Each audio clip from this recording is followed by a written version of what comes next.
morning, Chair, Commissioners, Councilmember Friedman. I will be giving the drought update for today. My name is Kelly Dye. I'm the Water Supply Manager.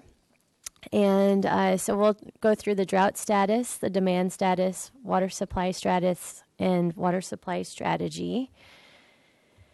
Our rain totals for the current water year as of 7:45 a.m. this morning, we had 15.42 inches at Gibraltar. That is above normal for this time of year. I do want to note, because I was the one who jumped in here this morning to update this presentation, because as of yesterday, it was at 10.38. We got 5 inches of rain last night at Gibraltar. It was huge. It was a big night. Yeah. It was so well needed. Again, the whole watershed, Old Man Mountain, all that area got significant water last night. Kind of what I would consider more the historical rainfall, where we get a couple inches down here and they get, double, triple that up there. Kachuma, unfortunately, got like 0.08 inches. But what matters is what fell in the watershed and is ultimately coming down. So big night. Yeah. Yes. Excited. Very excited. Kind of skipping ahead, but we do anticipate Gibraltar will probably spill sometime today. And then Kachuma, we haven't seen much change in storage yet, but it's kind of a longer response time. So they think, the projections are saying that it should go up about 7 feet in the next 24 hours. And then I think it was 12 feet roughly in the next week or so. So that's actually a pretty good chunk of water, ranging between 10 to 20,000 acre feet of inflow to Kachuma. So it's just going to be a slower lag time for all the water to get there. But it is very good news for us. And then here downtown in Santa Barbara, we are above normal. So this is great news. I don't really get much opportunity to report that we're above normal rainfall. So we're very happy about that. I know, right? This is the drought monitor that's prepared by federal agencies. Our area is categorized as a severe drought condition. You can see the entire state really is showing relatively dry conditions. So hopefully these storms will change that. But as of right now, this is the current status. Our region, we're just coming off of the 7 driest consecutive years on record. So we're now in the 8th year of drought. We still have our drought emergency declaration in place. Once we have more information on how our supplies change as a result of winter rains, we'll come back and reassess probably March or April timeframe what our drought declaration and conservation targets need to be. I hate to go backwards, but I forgot to ask a question, but it's a good place for me to do it. On the integrated regional water management plan, when I looked at the issues, the management issues, neither Carpinteria or City of Goleta put water supply issues in there. Did they know something we don't know, or they just didn't get it? I can't really speak on their behalf on why they didn't put that in there. It just stands out. Whatever. I mean, here we are. We're in a drought, big-time drought. Everybody's got water supply. And these 2 big agencies on the South Coast don't recognize water supply as an issue. I forgot to ask that question earlier, but I got a chance to put it on the record. Yeah. I don't get it. Yeah, it's a good question, certainly. This is the 3-month look ahead. Although this is from December 20th, we tried to find a more updated version. I don't know if that has to do with the government shutdown or not. But as of December 20th, they're showing equal chances for our area. It's equal chances of above normal, below normal, or average rainfall. So really anything could happen. Demand status, we had a 30% reduction in water use for the month of December. That's as compared to our pre-drought demands. And our 12-month running average is about 29%. So it's very close to our target of 30%. We continue to monitor this. Of course, we would like to see it at the 30%, but it is very close. It's harder to conserve in the winter months because there's typically less irrigation use especially when it's raining. There's less discretionary use that they can cut back versus in the summertime when people are used to watering outside. That's a lot easier to cut back. So we normally see greater than 30% conservation in the summer and less than 30 in the winter, and it sort of averages out. Water sales, this is our revenue projection, something we wanted to track just to see if there's any shortfalls in our projections. At this point, we do not have any concerns about shortfalls. Our revenues have been tracking as planned generally for the last year or so. Water supply status. So Gibraltar currently is at about 60% of capacity, although that can quickly change. So by tomorrow it might be spilling. We'll have to see. And water quality continues to be an issue. We do have higher turbidity in TOCs, particularly after large storm events. And so we anticipate we might have to shut down diversions for temporarily until some of that filters out and settles. And but we have been fortunate. We've been diverting since last May about 4 acre-feet per day, pretty consistently. It is less than what we would normally divert just because the water quality after the Thomas fire, but we were able to get some water. As far as I know, we're still diverting. I have not heard that we've shut down, but I wouldn't be surprised if we have to following a major storm. Yeah, given Gibraltar's the sediment loading on it. I mean, over the last 2 years, we've lost about 20% of the capacity in it. But it is the depth of Gibraltar when it's full is about 20 feet. And right now, I think when I checked this morning, it was like 5 or 6 feet from spilling. So it's a very quick to fill reservoir in that sense. So we'll be watching that closely. And of course, we'll likely be doing another bathymetric survey this summer to see how much capacity was lost, because I imagine with 5 inches of rain last night, it was probably bringing down quite a bit of sediment with it. So after the storm, things settle, do we expect that our water quality will be better than it was before the rain? After it settles? I mean, not tomorrow, but in a couple weeks, let's say it stays dry. Could we maybe potentially divert more than 4 acre-feet? That's a good question. It's hard to have a crystal ball on these things. I think the impacts of the Thomas fire will probably last at least a few years. So I wouldn't expect it to be crystal clear, great water this year. But we'll have to just see. I mean, it's hard to predict it. I think you can say it'll be better than last year. but I think it's a good point. Like, it'll depend on how long, and having 15 inches of rain now in the watershed means that we're probably going to have more consistent flows now in, because before when it would rain, as soon as it stopped raining, the creeks would dry up. But now we've gotten to that point of saturation. The creeks will keep flowing. That water typically gets a lot better week out from the storm event. And, if we get another one, it'll kind of mix it up again. But that's when we really get the benefits, start flushing that water through the reservoir, bringing in the clean stuff. And hopefully you're right. As soon as we can, we want to start increasing those diversions from Gibraltar. So 5 acre-feet. Yes, 5 acre-feet, yes. Kachuma, as of yesterday, was at about 32% of capacity. As I mentioned, that is anticipated to go up by about anywhere from 10 to 20,000 acre-feet in the next week or so. And the city's portion of that storage is 8,400 acre-feet. We do have the most water in storage compared with the other Kachuma member units. Our account is the largest. We've saved up the most, which also puts us at risk of more evaporative losses. The way that those are allocated is based on your proportional share of storage. So without significant inflows, this was kind of an old, we put this presentation together before this large storm. Without significant inflows, COME was going to have to be making a decision on the emergency pump facility. The notice to proceed would have had to have been by this spring for it to be operational by fall.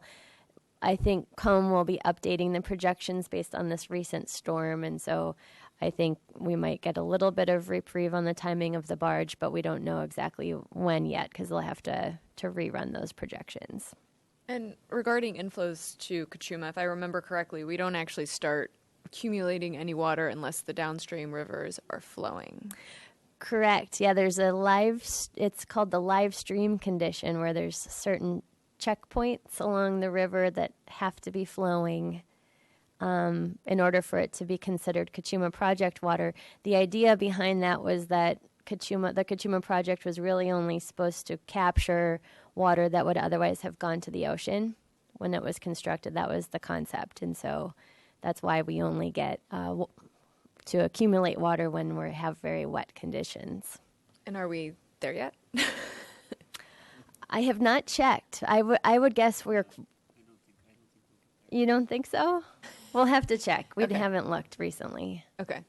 I do have to. There was an article that came out last week. I think it was written by one of the board members for the San Ynez district. And again, one of the things that seems to omit from the conversation when they're talking to the community is that the water that the South Coast agencies are able to divert is water that would have ended up in the ocean. And that's... They seem to always be absent from this discussion that, the South Coast agencies are taking water out of the San Ynez River. But truly, like this storm, all the inflows, this will all be attributed and go into the downstream users' accounts because this water likely wouldn't have made it to the ocean. And so keep wanting to make that reminder that's out there that this isn't, the way that this whole reservoir was managed and set up was really to protect the downstream users and their water rights that they have. And so just want to keep getting that out there, that information out there. Yeah, and I think that's what I was trying to do as well, because as much as it's exciting that Gibraltar got some rain and overall the community got rain, that's always a positive. I think we need to remember that we are still in a drought and that this water that's coming into Kachuma right now is not ours. Even the water that's going from Gibraltar into Kachuma is not ours. So thank you. So for imported water, the 2019 allocation is currently 10%. The state has been updating the models. The latest one showed that they might bump it up to 14%, although they have not done that yet. So we're still working off of a 10% allocation for this year, which is quite low. At the end of the calendar year, the city's carryover of state water at San Luis Reservoir was about 338 acre feet. There was no risk of spill for that water because we were actually able to deliver all of it this January. So San Luis is relatively full. It's an operational reservoir. It doesn't have any natural inflows to it. But last I checked, it was at 1.5 million acre feet, I believe, out of the 2 million. And DWR has said it may or may not spill. If it does spill, it would probably be mid-February. As of right now, the city is planning to shut down our deliveries of state water to Kachuma for 2 months, for February and March. There's various reasons for doing that, but one of them is that there's a lot of uncertainty in our supply condition right now in terms of whether it's going to improve. And with the very low state water allocation, we would be challenged in trying to effectuate the exchange with ID1, where this was a mutually beneficial agreement that we have with ID1, where we send them our state water. In exchange, they give us their Kachuma water. Saves us money because we don't have to pump the water all the way to Kachuma, and it also helps them because they didn't have to build a treatment plant in order to get their Kachuma water. So we could, if the conditions remain dry, we still in a drought, we're going to be pursuing supplemental water purchases. That would help us effectuate the exchange this summer. But if our conditions locally improve, then we may not move forward with a supplemental purchase, and we wanted to reserve some of that 10% allocation for the exchange. It saves us money if we can do that. It also helps the amount of evaporative losses that we're taking on at Kachuma. Since we do have the most amount of storage at the lake, we're taking the biggest hit on evaporation right now. So we're kind of wanting to balance that out with where everyone else is in terms of their storage. And at this point, we don't think that shutting down our deliveries for 2 months would have any impact on the barge timing. What would have happened if we had continued to maximize and push through our deliveries for the next few months, we would have run out of water by, say, April and May timeframe. So there would have been a gap in deliveries anyways before we actually did the transfer of water with for supplemental water purchases, which is usually in the summertime. So we're essentially just shifting that gap earlier. And also with the inflows to Kachuma coming in, that's also good news in terms of barge timing. So this, I think, is what I would recommend is shutting down deliveries for 2 months, and then we'll reassess where we're at in March on whether we pick them up again. I think this is an important point, just in case the county in the past wants to beat us over the head on this one. This makes good sense to do this. And it really, if they choose to make a big deal out of this, it just underscores how they don't understand the water supply aspects of it.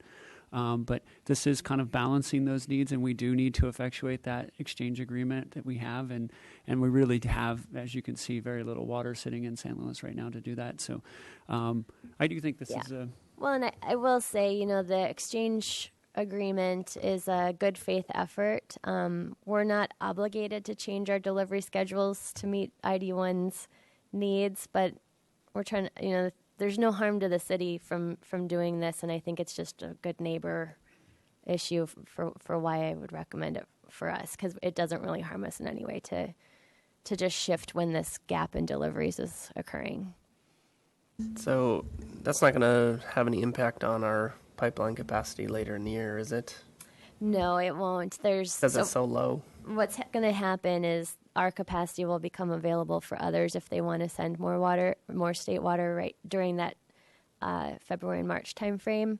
But then in April, we still have our reserved capacity that we're entitled to, that we get first priority over. Just so I understand, if we didn't do this and we took our 10% basically now, and then when the summer comes, we'd have to go and get purchase supplemental water to fulfill the exchange with ID1.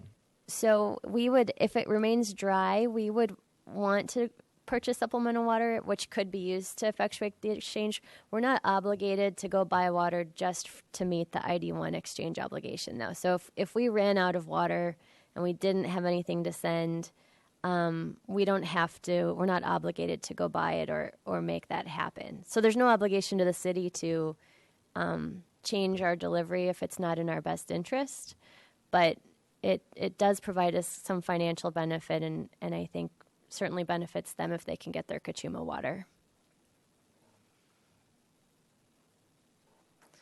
But there have been years, I will say, when earlier in the drought, when I think it was Goleta Water District was trying to push their water all the way through to Kachuma as quickly as they could, and they ran out of water and were not able to effectuate the exchange with ID1. So that has happened in the past. And in that situation, ID1 has the ability to take back and reverse flows of water from Kachuma back to the district, right? That's correct. Mm-hmm. They'd have to build a treatment plant in order to do that, so it's expensive. They don't want to do that, I don't think. Would that roll over to subsequent years, or is it just on an annual basis? It's just an annual. Yeah, it's just an annual. But like if they didn't get it, like in like that past example, if they didn't get it that year, do they roll it over to the next year and bank it, basically? They can carry over their water at Kachuma. Okay. Yeah, so that's what would happen is if they weren't able to do the exchange with state water, they would be banking their water at Kachuma until they'd still have it. Yeah, Mm-hmm. okay, got it. Mm-hmm. Okay, so in terms of supplemental water, we are still working towards supplemental purchases with Mojave Water Agency. It's basically the same deal that was done last year, which was one of the best we had seen throughout the drought. It's about $320 per acre foot for the purchase cost. It's a 4-to-1 exchange, meaning that for every 4 acre feet we purchase, we have to give them back one acre foot over the next 10 years. And we'd also have to pay for the delivery cost of that return. So $250 per acre foot to return about 700 acre feet over the next 10 years. This purchase would maintain deliveries to Kachuma through spring of next year. However, I have CCWA is well aware that our supply condition might change, and so this water is extremely important to us if it remains dry, but there's a chance we may be reducing how much we purchase from the 20. It might be something less than 2,800. It might be nothing at all if we get substantial inflows to Kachuma. So we have some time. There's really no obligation right now, but March timeframe is when we'll have to make a decision. Madam Chair, maybe you said it. Is that 2,800 acre feet, is that over the water year, or is that a purchase which we could draw over multiple years? That transfer would occur this summer, and we would have to have it delivered by the end of the calendar year. Great. Our current water debt is about 3,700 acre feet. That's still fairly manageable level. We'll be looking to pay that down in wetter years. 1 year earlier in the drought, City of Santa Maria had some extra water that we purchased to pay down our water debt. That was 2,000 acre feet. And so we'll continue to look for those opportunities in the future to try and pay that down. Given the 10% allocation this year, there's not much opportunity to pay down our debt this year. Groundwater, we continue to monitor our seawater intrusion and water levels. We are currently resting our basins and exercising our wells regularly in case they need to come on for any emergency purpose. And if conditions remain dry, we will plan to bring about 4 wells online this spring. Desal project continues to operate in full production. It is producing the target goals that we've been looking for. And on January 29th, there will be a presentation to council regarding the draft term sheet for the water sales agreement with Montecito Water District. At that time, we'll be seeking approval of the term sheet and direction to move forward with completing the agreement itself. I don't know if there's anything else you wanted to say on that. Yeah, we'll be meeting with the Council Ad Hoc Committee next Tuesday to touch base with them. But what I think will be nice for the council and the public is that term sheet, I don't call it,